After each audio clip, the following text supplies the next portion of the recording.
Kevin, your African paraphrases were presented and discussed this year at the Darmstadt Festival. And what were you doing there?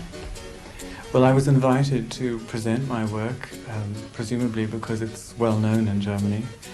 And I gave several papers and did a couple of concerts and several interviews and talks. And who were the other big names there? Other people there were Morten Feldman, John Cage was also invited, Walter Zimmermann from Cologne, Clarence Barlow also from Cologne, Brian Ferneyhall from Freiburg, and various people from Canada, America, Italy, France.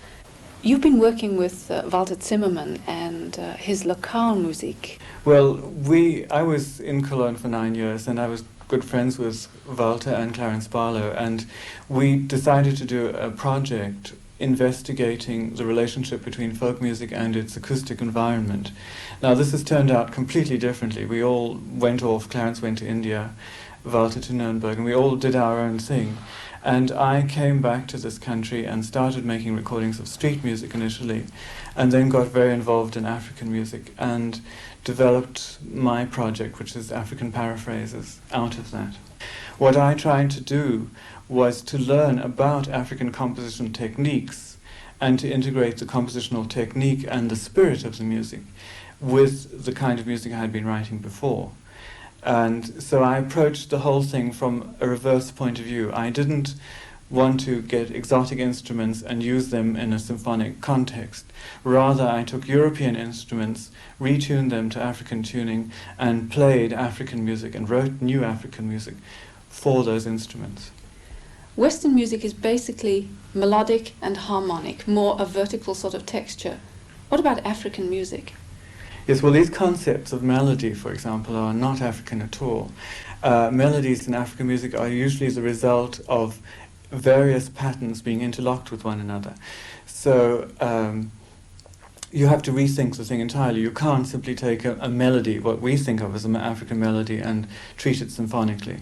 You have to find out all about interlocking techniques, tuning systems, rhythmic systems, and work with those things. And in fact, you can work in a Western way with them, but not just use the surface structure.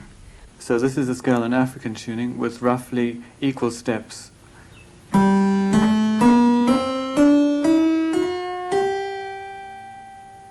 And if you played Western music in this tuning, it would sound quite ludicrous.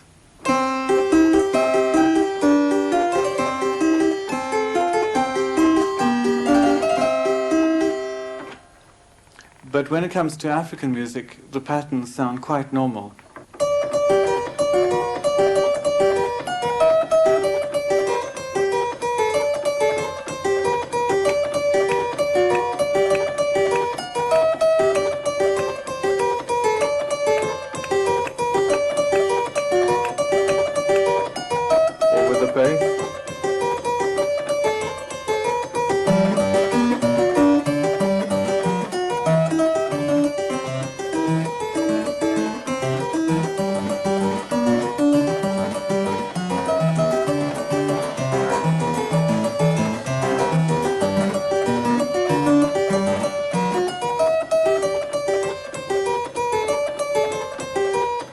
And when two instruments combine, playing these patterns, the result is very complex.